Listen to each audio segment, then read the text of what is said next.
మీలో చాలామంది అబ్జర్వ్ చేస్తుంటారు, ఒక పాత చెడు విషయం లేదా ఒక పాత బ్యాడ్ ఫీలింగ్ గుర్తురాగానే ఆటోమేటిక్గా మీకు కోపం రావడము, హార్ట్ రేట్ పెరిగిపోవడము జరుగుతుంది.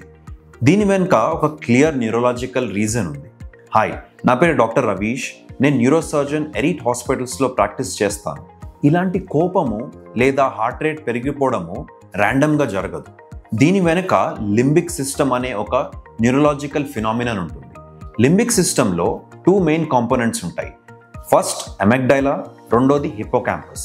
అమెగ్డైలా అనేది మన ఫియర్ లేదా యాంగర్ సెంటర్ అంటాం. హిప్పోకాంపస్ అనేది మన మెమరీకి సంబంధించిన సెంటర్. ప్రాబ్లం ఏంటంటే మీ బ్రెయిన్లో షార్ప్ టైం డిస్టింక్షన్ అనేది ఉండదు. సో దీనివల్ల మీ హిప్పోకాంపస్లో ఇలాంటి మెమరీ అనేది యాక్టివేట్ అయినప్పుడు ఆటోమేటిక్లీ అమెగ్డైలా కూడా యాక్టివేట్ అయిపోతుంది. దీనివల్ల ఒక ఫిజికల్ రియాక్షన్ వస్తుంది. దాంతోటే హార్ట్ రేట్ పెరిగిపోవడము, యాంగ్జైటీ రావడము, కోపం రావడము, ఇలాంటి ఎమోషనల్ ఫీలింగ్స్ అనేవి ఆటోమేటిక్లీ టైంలో తెలియకుండా అయిపోతుంది. మీరు కూడా ఇలాంటి పాస్ట్ మెమరీస్ తోటి స్ట్రగుల్ అవుతున్నారా? అయితే మా కమెంట్ సెక్షన్లో గైడ్ అని టైప్ చేయండి.